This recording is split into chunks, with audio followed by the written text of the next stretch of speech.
E aí, pessoal, Flamengo e Grêmio no Maracanã. Desfalques, sim, mas duas equipes muito fortes no campo. Vamos projetar os times e também as opções do Tite e do Renato. César Cidade Dias falando de Grêmio aqui no YouTube, papo de gremista para gremista. Agora o recado é da Mais Ágil. Tu tem FGTS parado? Tá precisando pagar uma continha, tá com dificuldade, entrou aquela conta que não era esperada? Se você tem esse FGTS parado, você tem na Mais Ágil um grande parceiro. Na descrição do vídeo você tem um link. Esse link leva para o WhatsApp de uma equipe especializada que vai tratar o seu assunto e sem burocracia vai colocar esse dinheiro do FGTS parado na sua conta em menos de 24 horas. Converse com a Mais Ágil e você vai entender o que eu estou falando. Nada de passar perrengue se você tem o FGTS parado.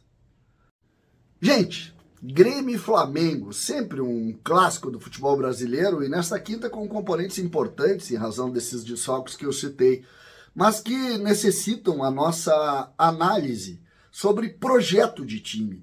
E claro, vamos entrar com a prancheta para falar nisso. Quanto perde de fato o time do Flamengo? Quanto o Grêmio perde de fato com os desfalques? O que podemos projetar? O Grêmio, que é mais óbvio para o torcedor. O Rafael Cabral, a informação é que joga ele, não o Marquezinho. O João Pedro, o Rodrigo Eli, o Walter Kahneman e o Reinaldo. Aqui nenhuma surpresa. A surpresa no meio campo, que poderia ser a volta do Vijaçante, ele está na seleção, segue sendo desfalque, então tu tem Dodi, PP e também o Cristaldo. Aí no ataque, tu não vai ter o Soteldo e o Diego Costa. Então tu vai ter o JP Galvão e o Nathan Fernandes, porque o Gustavo Nunes também está fora. Lá na esquerda, poderia jogar o Galdino, a informação que joga o Pavon. Esse é o time do Grêmio. Opções que o Grêmio poderia ter, também deixa de ter. Também deixa de ter opções. Porque o Gustavo Nunes é sempre opção, o Nathan Fernandes, que vai ter que começar o jogo, e aqui uma vitória do departamento jurídico do Grêmio, que conseguiu adiar o julgamento, que seria hoje, nessa quarta-feira, e tiraria com certeza o Nathan do jogo. Aí sim o Grêmio não teria nem a opção, porque o Nathan, em tese, é a segunda opção. Joga o Soteldo, o Gustavo entra como primeira opção e o Nathan é a segunda, então ele joga. Então, aqui na do JP Galvão é a grande crítica que o torcedor faz à diretoria, por ter insistido mais uma vez nele, mas ele é a opção, ele é o único 9 hoje à disposição do Grêmio. Então, este é o Grêmio, que vai pegar um Flamengo que tem muito mais desfalques do que o Grêmio. Arrascaeta, De La Cruz, Vina, Ayrton Lucas. É um time que perdeu mais jogadores do que o Grêmio perdeu. Mas, olha a escalação dos caras que eles estão projetando no Rio. Rossi, goleiro titular deles. O Wesley, dispensa comentários. E na esquerda, o Léo Pereira. Aí por dentro, o Fabrício Bruno, que não foi vendido, e o Léo Ortiz, ex-Bragantino, ex-Inter, conhecido aqui. O meio-campo, que em tese é o meio-campo que perde a sua estrutura, porque perde o volante, perde o De La Cruz, perde o Arrascaeta, deve ter Igor Jesus, Lohan, que é esse talento que eles têm lá, e Gerson. E aí o ataque tem o Pedro, o Cebolinha, nosso conhecido, e também, vamos trocar aqui, o Cebolinha e, pela direita, o Luiz Araújo. Ou seja, o grupo do Flamengo indica, e com tranquilidade, que eles seguem sendo favoritos, mesmo sem seus principais jogadores, ou parte dos seus principais jogadores. Porque aqui, por exemplo, tu perde o Pedro, se tiver a opção, tu tem o Gabigol, e assim por diante. Mas não tem time mais fraco, se é que dá para dizer fraco, do Flamengo para enfrentar do que esse aqui. Porque só tu tirando o De La Cruz e a Arrascaeta do meio campo, tu diminui a força do Flamengo. Então o quadro para o jogo e a projeção para o jogo, ela segue sendo muito complicado, o Flamengo segue sendo favorito, mas o quadro aqui, talvez seja... o Grêmio não pode reclamar de desfalques para esse jogo. Porque o desfalque, ele se resume pela comparação. Ele não pode ser analisado, por exemplo, se tu bota o Diego Costa aqui e bota o Arrascaeta no Flamengo, quem é que perde mais? Quem é que ganha mais? Então são situações que nós não podemos reclamar, nós temos que enfrentar o Flamengo. Enfrentar o Flamengo. E em cima desse enfrentamento, sinceramente, a gente vai ter uma noção também do que o Grêmio vai produzir nessa maratona, uma mini maratona, que começa exatamente no jogo contra o Flamengo.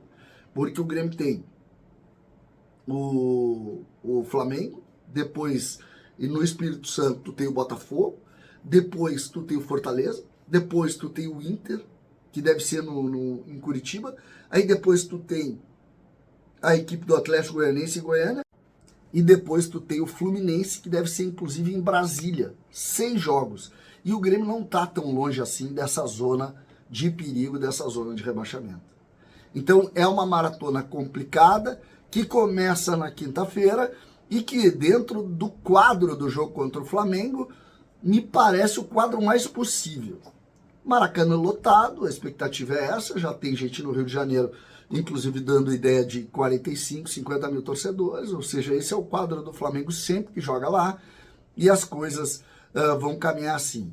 Como projetar o jogo, se a gente quiser também fazer uma ideia de como o time do Tite vai produzir? Jogam com a bola e jogam dentro do adversário.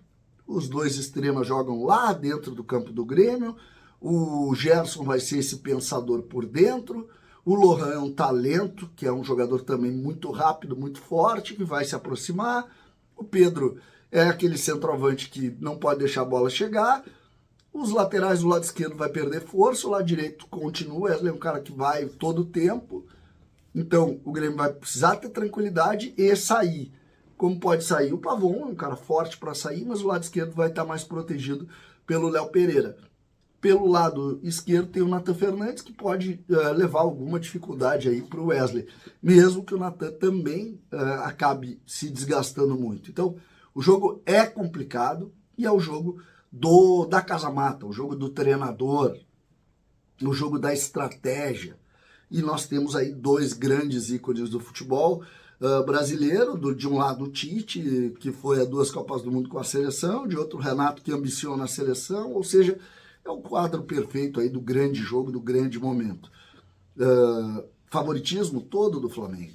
Ninguém discute isso. Mesmo sem os 6 jogadores, 5 jogadores que eles não vão contar. É um favoritismo absoluto do Flamengo para esse jogo. Flamengo que vem de um resultado muito bom contra o Vasco da Gama, fez 6 gols, maior goleada da história, o ambiente é perfeito do Tite com o torcedor, depois de alguma instabilidade, mas ele retoma isso fazendo uma espécie de... Tá vivendo uma lua de mel com o torcedor do Flamengo, que sempre é muito crítico, muito pesado. Então, nesse momento, é o pior quadro para o Grêmio. Eles vêm descansados, o Grêmio vem desses jogos desgastantes da Libertadores. O Flamengo vem um pouco mais descansado e vai enfrentar o Grêmio neste quadro, nessa ideia de jogo que me parece, sim, um jogo difícil. Empate, dá para tentar, vamos tentar jogar. Mas o torcedor do Grêmio tem que ter consciência que esse é o tipo do jogo de derrota. Esse é o tipo do jogo que tem que pensar assim, tem que saber entender que nestes momentos a dificuldade é grande e o Grêmio precisa ter muita grandeza para não transformar essa maratona em um grande problema ali na frente. Não dá para ter tantas vítimas assim de um ambiente que não é um ambiente fácil de conviver. Vai ser muito complicado. Então vamos de franco atirador para o Maracanã e vamos tentar sair vivos de lá.